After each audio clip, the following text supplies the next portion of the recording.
At bevare muskelstyrke og mobilitet kan være udfordrende, når vi bliver ældre.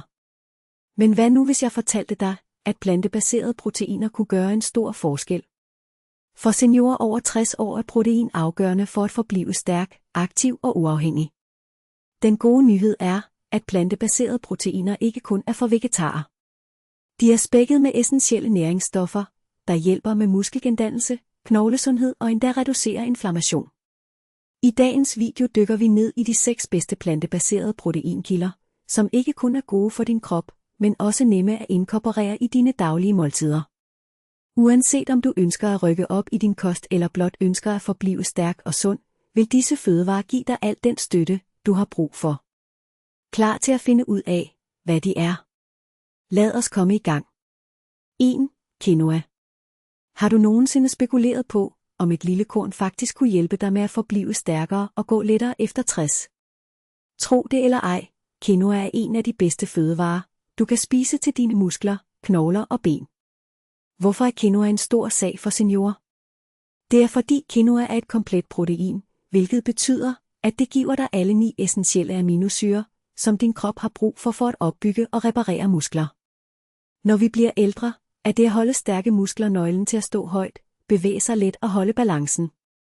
En kogt kop quinoa, ca. 185 gram, giver dig omkring 8 gram protein af høj kvalitet, hvilket gør det til en nem måde at bekæmpe muskeltab, som naturligt sker med alderen. Men hjælper quinoa også dine knogler? Absolut. På bare en kop får du omkring 281 mg fosfor, hvilket er omkring 40% af det, du har brug for på en dag. Fosfor går sammen med calcium for at holde dine knogler tykke og stærke, hvilket hjælper med at forhindre brud og brud. Quinoa giver dig også omkring 77 mg calcium, hvilket tilføjer endnu mere støtte til dine knogler. Derudover er den fyldt med magnesium, omkring 118 mg per kop. Og magnesium er super vigtigt for at holde dine muskler afslappede og fleksible. Hvis du nogensinde vågner op med stramme lægge eller kramper i benene, kan det gøre en reel forskel at få mere magnesium fra fødevarer som quinoa. Hvad med energi til at gå og holde sig aktiv? Quinoa har også din ryg der. En kop har omkring 2,8 mg jern, som hjælper med at transportere ilt gennem dit blod og giver dine muskler den energi, de har brug for til at bevæge sig. Og fordi quinoa har et lavt glykemisk indeks, omkring 53, giver det dig langsom, stabil energi uden sukkernedbrud og holder dig stærk hele dagen lang. Hjælper quinoa med andet for seniorer? Det gør den bestemt. Du får 5 gram fiber i hver kop, som holder din fordøjelse glat og hjælper din krop med at absorbere alle de vigtige mineraler bedre. Plus, quinoa sniger sig en god dosis kalium, zink og B-vitaminer ind som riboplasmin og folat, som alle understøtter bedre nervesignaler, stærkere muskelbevægelser og bedre balance. Er quinoa nem at spise og tilberede? Definitivt. Bare skyld det godt under vand for at slippe af med enhver bitter smag. Kog det derefter som ris. En del quinoa til 2 dele vand. Lad det simre til det er luftigt. Du kan smide det i salater, blande det med ristede grøntsager, røre det i supper eller endda lave en morgenmadskål med lidt kanel og frugt. Uanset hvordan du nyder det, er quinoa en enkel, lækker måde at holde dine muskler faste, dine knogler stærke og dine ben bevæger sig med selvtillid langt ind i dine gyldne år. 2. Chiafrø. Kan noget så lille som et chiafrø virkelig gøre en forskel på, hvor stærke dine ben føles efter de 60? Det lyder måske skørt, men ja, chiafrø er fyldt med de præcise næringsstoffer, dine muskler og knogler tigger om. Kun 2 spiseskefulde, omkring 28 gram, giver dig 138 kalorier og næsten 5 gram plantebaseret protein. Og hvorfor betyder det noget? For efter de 60 skrumper dine muskler naturligt, hvis du ikke fodrer dem rigtigt.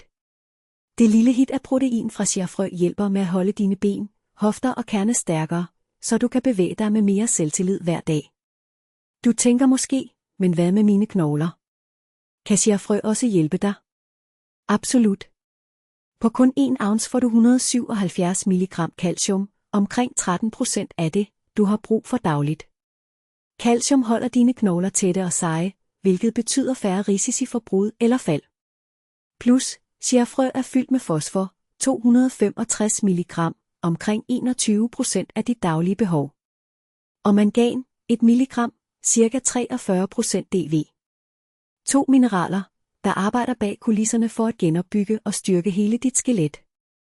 Uden nok af disse kan knogler hurtigt blive sprøde. Men et lille drys chia hver dag kan hjælpe med at bekæmpe det. Har du nogensinde følt, at du er ved at løbe tør for energi, bare du går på tværs af lokalet? Chiafrø kan også hjælpe med det. Takket være deres 2 mg jern per ounce hjælper de dit blod med at transportere ilt mere effektivt. Mere ilt betyder mindre træthed i dine ben og bedre udholdenhed, når du bevæger dig rundt. Og fordi chiafrø har næsten ingen effekt på blodsukkeret, vil de ikke forårsage den forfærdelige nedbrud og forbrændingsfølelse, som nogle snacks gør. Bekymret for stivled, der bremser dig? Du vil elske denne del. Chiafrø er fyldt med omega-3 fedtsyre, ALA, som hjælper med at sænke betændelse i dine led. Det betyder mindre hævelse, mindre stivhed og jævnere bevægelser, når du går op ad trapper, rejser dig eller bare går en tur rundt om blokken. Så hvor nemt er det at få al denne godhed ind i din kost? Helt ærligt, det kunne ikke være nemmere. Du kan røre chiafrø i yoghurt, blende dem til smoothies, drysse dem på havregryn eller lægge dem i blød i mandelmælk natten over for en blød budding, der er perfekt til morgenmad. De har ikke en stærk smag, så du kan tilføje dem til næsten alt uden selv at lægge mærke til det, bortset fra at du vil bemærke, hvor meget bedre du har det. Det er forbløffende at tænke på, at noget så lille kan spille så stor en rolle i at holde dig stærk, stabil og aktiv efter de 60. Men det er præcis, hvad chiafrø gør, en skefuld af gangen. 3. Linser. Linser er et ernæringsmæssigt kraftcenter, især når det kommer til at støtte mobilitet, muskler og knoglesundhed for seniorer. En af de mest imponerende ting ved linser er deres proteinindhold. Bare en kop kogte linser indeholder omkring 18 gram protein.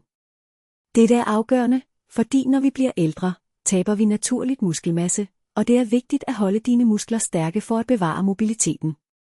Protein hjælper med muskelreparation og vedligeholdelse, hvilket gør opgaver som at gå på trapper eller endda stå op meget nemmere. Så at tilføje linser til dine måltider kan hjælpe dig med at forblive stærk og aktiv i længere tid. En anden fordel ved linser er deres jernindhold. En enkelt kop kogte linser giver omkring 6,6 mg jern, hvilket er vigtigt for at holde dine muskler i gang og forhindre træthed. Jern hjælper med at transportere ilt gennem dit blod til dine muskler. Så uden nok jern kan du føle dig svag eller træt. Dette gør linser til et glimrende valg til at holde dit energiniveau oppe, især for ældre voksne, som måske har at gøre med træthed. Linser indeholder også magnesium, som er fantastisk for både dine muskler og knogler. Magnesium spiller en nøglerolle i muskelfunktionen og hjælper med at forhindre kramper og spasmer, som er almindelige, når vi bliver ældre. En kop linser giver dig omkring 71 mg magnesium. Men det er ikke alt. Magnesium er også afgørende for knoglesundheden, fordi det hjælper med calciumabsorption, holder dine knogler stærke og reducerer risikoen for brud. Dette gør linser til en god mad at inkludere i din kost, hvis du vil bevare sunde knogler og led. Linser er også rige på folat, et B-vitamin, der hjælper med cellevækst og reparation. Dette er vigtigt ikke kun for muskelsundheden, men også for at opretholde en sund blodcirkulation, hvilket er afgørende for mobiliteten. Folat hjælper med produktionen af røde blodlegemer og sikrer, at din krop får nok ilt til at give dine muskler og led energi. Og her er et andet interessant faktum. Linser har et højt fiberindhold med omkring 15 gram fiber per kop.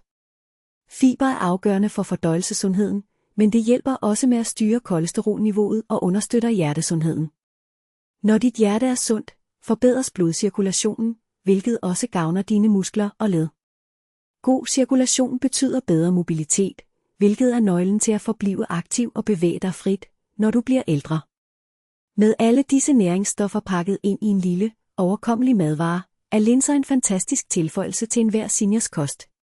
Uanset om du smider dem i en suppe, laver en gryderet eller endda tilføjer dem til en salat, er linser en enkel, men kraftfuld måde at understøtte muskelstyrke, knoglesundhed og generel mobilitet.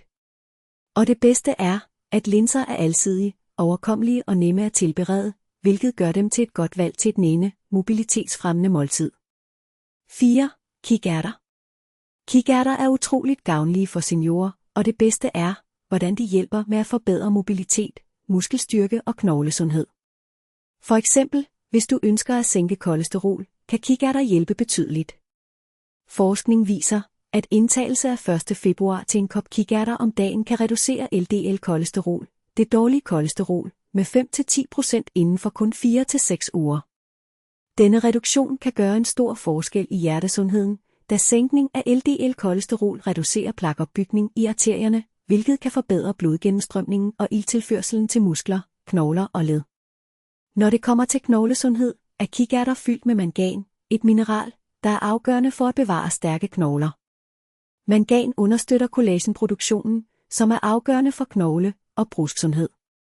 En kop kikærter giver omkring 35% af det anbefalede daglige indtag af mangan.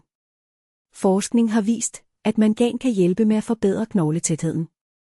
Og i nogle undersøgelser er højere manganindtag blevet forbundet med en 20% reduktion i risikoen for frakturer, især hos postmenopausale kvinder. Når vi bliver ældre, mister vores knogler naturligt tæthed. Så inkorporering af fødevarer som kikærter i din kost kan hjælpe med at bevare styrke og fleksibilitet i knoglerne, hvilket reducerer sandsynligheden for brud eller brud. Når det kommer til muskelstyrke, er kikærter en fantastisk kilde til plantebaseret protein, der giver 15 gram per kop. Efter 60 års alderen taber kroppen muskelmasse med en hastighed på omkring 3-8% per 10, hvilket fører til skrøbelighed og svaghed, især i benene. Protein spiller en afgørende rolle i at opbygge og vedligeholde muskelmasse. Og indtagelse af proteinrige fødevarer som kikærter kan hjælpe med at forhindre tab af mavemuskler. Faktisk har undersøgelser vist, at seniorer, der øger deres proteinindtag, kan opleve en stigning på 12% i muskelmasse og bedre samlet muskelstyrke på så lidt som 3 måneder. Ved at inkludere kikærter i din kost understøtter du reparation og vedligeholdelse af muskelvæv, hvilket igen hjælper med at holde dine ben stærke og mobile. En anden stor fordel ved kikærter er deres høje kaliumindhold. En kop kikærter giver omkring 474 mg kalium, hvilket er omkring 10% af det anbefalede daglige indtag. Kalium er afgørende for muskelfunktionen, og en mangel kan føre til smertefulde muskelkramper, især i benene. Seniorer, der indtager tilstrækkeligt med kalium, har vist en signifikant reduktion i benkramper og muskeltræthed. Det betyder, at tilføjelse af kikærter til dine måltider kan hjælpe dig med at undgå disse irriterende kramper og sikre, at dine ben forbliver mere mobile og funktionelle. Udover disse fordele tilbyder kikærter også andre næringsstoffer, der bidrager til den generelle sundhed, såsom jern, der er nyttigt til at bekæmpe træthed og øge energien, fibre, som hjælper fordøjelsen og hjælper med at opretholde et stabilt energiniveau, og en lille mængde vitamin B6, der er vigtig for nervefunktion og hjernesundhed. Disse næringsstoffer arbejder sammen for at hjælpe dig med at bevare styrke, holde din energi oppe og støtte dine knogler, muskler og led. Så næste gang du leder efter en måde at forbedre din knogletæthed på, holde dine muskler stærke eller reducere kolesterol, så overvej at tilføje kikærter til dine måltider. Uanset om du smider dem i en salat, laver en hummusdip eller tilføjer dem til gryderetter og supper, er det et enkelt, velsmagende og utroligt nænde valg, der markant kan øge dit helbred og din mobilitet, når du bliver ældre. 5. Tofu. Vidste du, at tofu kan være dit hemmelige våben til stærke ben og sunde knogler, når du bliver ældre? Det er spækket med calcium, et essentielt mineral til at opretholde knogletætheden. Bare en 4-års portion tofu kan give dig omkring 20-30% af dit daglige calciumbehov. Vidste du, at regelmæssigt at inkludere tofu i din kost kan sænke risikoen for frakturer med op til 30% for seniorer, især for dem, der har knogleskørhed? Men tofu er ikke kun fantastisk til knogler. Det er også et muskelopbyggende kraftcenter. Det giver omkring 10 gram plantebaseret protein på kun en portion på 4 ounce. For seniorer kan dette proteinboost hjælpe med at bevare muskelmassen. Undersøgelser viser, at tilstrækkeligt proteinindtag, ligesom den slags, der findes i tofu, kan forbedre muskelmassen med 25-30% over tid, hvilket betyder stærkere ben og bedre generel mobilitet. Hvor fedt er det? Har du nogensinde spekuleret på, hvordan du kan lindre ledsmerter og forblive fleksibel? Tofu kan også hjælpe med det. Det indeholder isoflavoner, planteforbindelser, der har vist sig at reducere inflammation og hjælpe med gigt. Faktisk tyder forskning på, at isoflavoner kan sænke smerter fra slidgigt med 15-20%. Dette betyder færre smerter og mere fleksibilitet, hvilket hjælper dig med at bevæge dig frit. Og vidste du, at tofu også giver jern? Dette er afgørende for at holde energiniveauet oppe. Jern hjælper med at forhindre træthed og understøtter muskelfunktionen. Når vi bliver ældre, lider mange ældre af lave jernniveauer, hvilket fører til træthed. Men tofu kan hjælpe med at bekæmpe det, så du føler dig mere energisk og klar til at tage på din dag. Ved at tilføje tofu til dine måltider kan du se mærkbare forbedringer i muskelstyrke, knoglesundhed og ledfleksibilitet på blot et par måneder.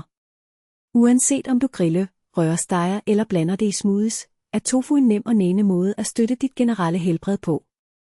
Hvordan vil du tilføje tofu til dit næste måltid? 6. Edamame.